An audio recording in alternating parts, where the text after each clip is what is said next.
लेकिन एक दिन रानी स्नान करने चली गई और साधु को भोजन देना भूल गई। भोजन क्यों नहीं आया, इसके बाद साधु ने सोचा कि वह स्वयं महल में जाकर देखेगा कि अब तक भोजन क्यों नहीं आया, और फिर वह महल में पहुंच गया। जब वह महल के अंदर पहुंचा तो वहां उसकी नजर रानी पर गई। रानी के लंबे लंबे घने काले बाल जो कि उसकी कमर पर लहरा रहे थे, उसकी कजरारी आंखें जो देखने मात्र से ही घायल कर दे, उसकी हिरनी जैसी चाल।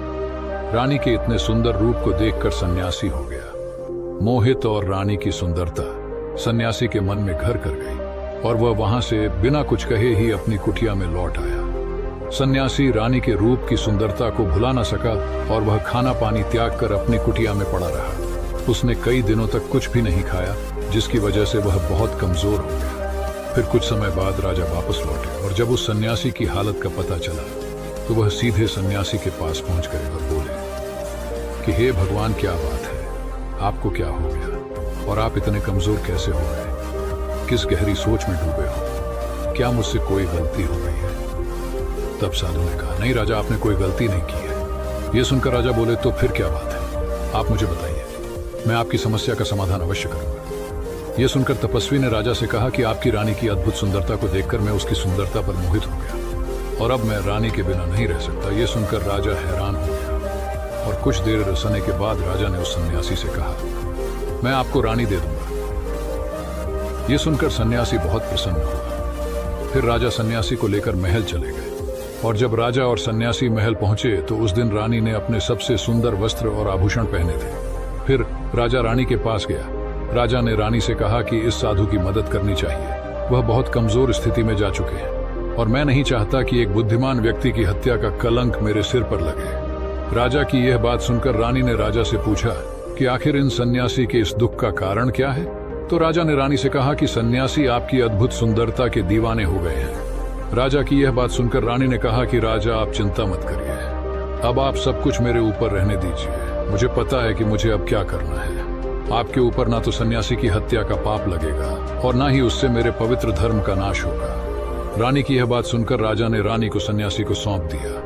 उसके बाद सन्यासी रानी को लेकर कुटिया पर पहुंचे। जब रानी सन्यासी की कुटिया पर पहुंची तो रानी ने सन्यासी से कहा कि हमें रहने के लिए घर चाहिए, हम इस झोपड़ी में नहीं रह सकते। यह सुनकर सन्यासी राजा के पास गया और राजा से जाकर बोला कि हे राजा, हमें रहने के लिए घर चाहिए। सन्यासी की बात सुनकर राजा ने उनके लिए घर का प्रबंध कर दिया। फिर सन्यासी रानी को लेकर घर पहुंचा। जब रानी सन्यासी के साथ उसके घर पर पहुंची तो रानी ने सन्यासी से कहा कि यह घर तो बहुत गंदा है और इसकी हालत बहुत खराब है, मैं इस घर नहीं रह सकती। ये सुनकर सन्यासी फिर से राजा के पास गया और राजा के पास जाकर बोला, हे राजा, जो आपने हमें घर दिया है उस घर की हालत बहुत खराब है। सन्यासी की बात सुनकर राजा ने उसे घर की हालत ठीक करवा दी। उसके बाद फिर रानी घर के अंदर गई और नहा धोकर बिस्तर पर आ गई।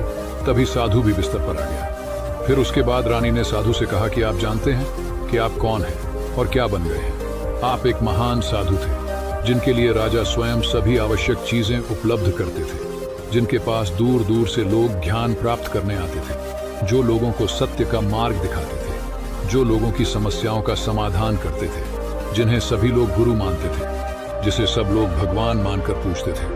और आज आप वासना के कारण मेरे गुलाम हो गए। रानी की यह बात सुनकर साधु को झटका लगा और उसे एहसास हुआ कि वह एक साधु है और यह सब क्या कर रहा है।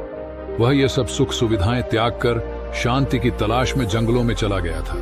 जोर जोर से रोने लगा और चिल्लाने लगा और रानी से कहने लगा कि मुझे क्षमा कीजिए महारानी, मैं ये क्या करने जा रहा था, मैं अभी आपको राजा को सौंप कर आता हूँ। सन्यासी की बात सुनकर रानी ने सन्यासी से प्रश्न किया कि साधु महाराज, मेरे मन में एक प्रश्न उठ रहा है, कृपया मेरे प्रश्न का उत्तर दीजिए। रानी की बात सुनकर सन्यासी ने कहा कि पूछो, तुम्हारा क्या प्रश्न है? फिर रानी ने कहा कि जब आपको उस दिन भोजन नहीं मिला तो आप बहुत क्रोधित हो गए। तब मैंने आपका यह रूप पहली बार देखा और तभी से मैं आपके व्यवहार में परिवर्तन महसूस कर रही थी। ऐसा क्यों हुआ साधु महाराज? आखिर आपको इतना क्रोध क्यों आया? रानी की बात सुनकर सन्यासी ने रानी को समझाया कि जब मैं जंगल में था तो मुझे समय पर भोजन भी नहीं मिलता था, लेकिन जब मैं महल में आया तो महल में आने के बाद मुझे सारी सुख सुविधाएं मिली और फिर मैं इन सभी सुख सुविधाओं के मोह में फंस गया और मुझे इसके प्रति लगाव उत्पन्न हो गया और फिर मुझे इसको पाने का लालच उत्पन्न हो गया। और जब जब मुझे यह नहीं मिला तो मेरे अंदर क्रोध उत्पन्न हुआ। फिर सन्यासी ने कहा कि महारानी, सच तो यह है कि अगर इच्छा पूरी नहीं हो तो क्रोध उत्पन्न होता है, और अगर इच्छा पूरी हो जाए तो लालच बन जाता है। फिर सन्यासी ने रानी से कहा, यह इच्छा की पूर्ति ही मुझे वासना के द्वार तक लेकर आई है और मैं आपके प्रति आकर्षित हो गया। इसके बाद वह सन्यासी रानी को लेकर राजा के पास गया और बोला कि राजा, मुझे क्षमा कर दीजिए, मुझे अपनी गलती का एहसास हो गया है। ये लो आपकी रानी, मुझे ये सब नहीं चाहिए।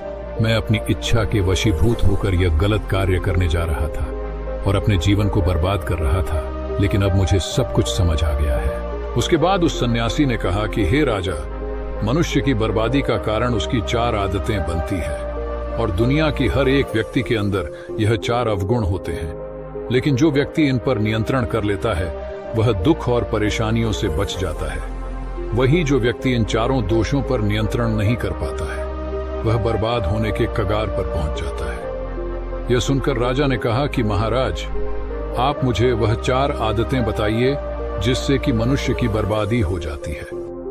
फिर सन्यासी ने राजा को मनुष्य को बर्बाद करने वाली आदतों के बारे में बताया कि हे राजा, मनुष्य को बर्बाद करने वाली पहली आदत है इच्छा, क्योंकि इच्छा ही दुनिया की हर एक व्यक्ति के अंदर सबसे पहला अवगुण होता है। और जो व्यक्ति अपनी इच्छाओं को नियंत्रण में नहीं रख पाता है वह जीवन के किसी भी क्षेत्र में सफल नहीं हो पाता है, क्योंकि जैसे ही उसकी एक इच्छा पूरी होती है वह दूसरी की ओर जाने लगता है, और दूसरी पूरी हो गई है तो तीसरी इच्छा उसके मन में जागृत हो जाती है, और फिर ऐसे करते करते इच्छाओं पर नियंत्रण न होने के कारण किसी जाल में उलझा रहता है और दुखी रहता है। इसीलिए राजा, जब हम इच्छाओं पर नियंत्रण पा लेते हैं तो हम हमारे मन पर भी नियंत्रण पा लेते हैं, और जब हमारा मन हमारे वश में होता है तो हमें सुख की प्राप्ति होती है। फिर जो हम चाहते हैं वही हमारे साथ होता है। फिर सन्यासी कहता है कि हे राजा, मनुष्य को बर्बाद करने वाली दूसरी आदत है वासना। वासना का जन्म हमारे मन में उठने वाली इच्छाओं से होता है। जिस प्रकार इच्छा का कोई अंत नहीं होता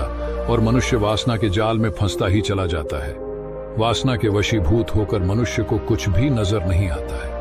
आज तक जितने भी युद्ध हुए हैं उनका सबसे प्रमुख कारण स्त्री को पाने की इच्छा ही रही है। स्त्री के प्रेम में वशीभूत होकर राजा महाराजाओं ने आज से पहले बहुत सारे युद्ध किए।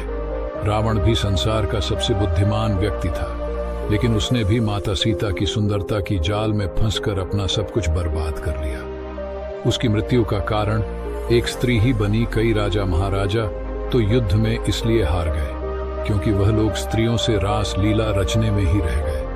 ईश्वर ने तो स्त्री की उत्पत्ति इस संसार को बढ़ाने के लिए की है, लेकिन आजकल लोगों ने इसे अपनी वासना का शिकार बना लिया है, अपने मनोरंजन का साधन समझने लगे हैं, और जब उन्हें अपना यह मनोरंजन नहीं मिलता तो वह पागल हो जाते हैं और ना जाने क्या क्या कर बैठते हैं। इसीलिए हे राजा, जितना हो सके उतना वासना से दूर रहना चाहिए। फिर सन्यासी कहता है कि हे राजा, मनुष्यों को बर्बाद करने वाली तीसरी आदत है क्रोध, क्योंकि जब मनुष्य की वासना की पूर्ति नहीं होती है तो उसके अंदर क्रोध उत्पन्न हो जाता है, और जब व्यक्ति को क्रोध आता है तो उस पर उसका नियंत्रण नहीं होता है, और फिर वह क्रोध में आकर कई गलत निर्णय ले लेता है। वह दूसरों को भला बुरा कह देता है, निकाल देता है, और जब उनका क्रोध शांत होता है तो उन्हें अपनी गलती का एहसास हो जाता है, लेकिन तब तक तो सब कुछ बर्बाद हो चुका होता है। क्रोध के कारण मनुष्य के कई बने बनाए काम भी खराब हो जाते हैं। जब मनुष्य के भीतर क्रोध उत्पन्न होता है तो वह अंदर से बहुत कमजोर हो जाता है, और एक कमजोर मनुष्य कुछ भी नहीं कर सकता है, उसे कभी भी सफलता हासिल नहीं हो सकती। क्रोध हमारे भीतर तनाव को उत्पन्न करता है, और अगर एक बार हम तनाव में चले गए तो हमारा पूरा जीवन बर्बाद हो जाता है। फिर सन्यासी कहता है कि हे राजा, मनुष्य को बर्बाद करने वाली चौथी आदत है लालच। लालच का फल सदैव बुरा होता है। लालच में फंसकर हम बहुत से लोगों का बुरा कर देते हैं। हर मनुष्य के जीवन में कभी ना कभी ऐसे समय अवश्य आते हैं जब वह लालच कर बैठता है, और अधिक पाने की लालसा में वह कुछ ऐसा कर बैठता है जिससे जो उसके पास था वह उसे भी गंवा देता है। क्योंकि जैसे ही व्यक्ति की एक इच्छा पूरी होती है उसका लालच अधिक हो जाता है और उसके मन में और कई जन्म लेने लगती है। जो व्यक्ति लालच करता है वह कामयाबी से कोसों दूर रहता है, क्योंकि एक न एक दिन लालच का दुश्मन सामने आता ही है। अगर हम समय रहते ही लालच को त्याग दें और उसकी जाल में ना फंसे तो हम एक सफल व्यक्ति अवश्य बन सकते हैं। फिर अंत में सन्यासी राजा से कहता है कि हे राजा, अगर मनुष्य इन चारों आदतों को त्याग देता है तो उसे जीवन में सफल होने से कोई नहीं रोक सकता। जो इन आदतों को नहीं त्यागता है उसे जीवन में बर्बाद होने से कोई रोक नहीं सकता। मैं एक सन्यासी होकर इसकी जाल में फंस गया था, तो सामान्य मनुष्य तो इससे बच नहीं सकता। इसीलिए हे राजन, मनुष्य को इन आदतों से हमेशा बचना चाहिए।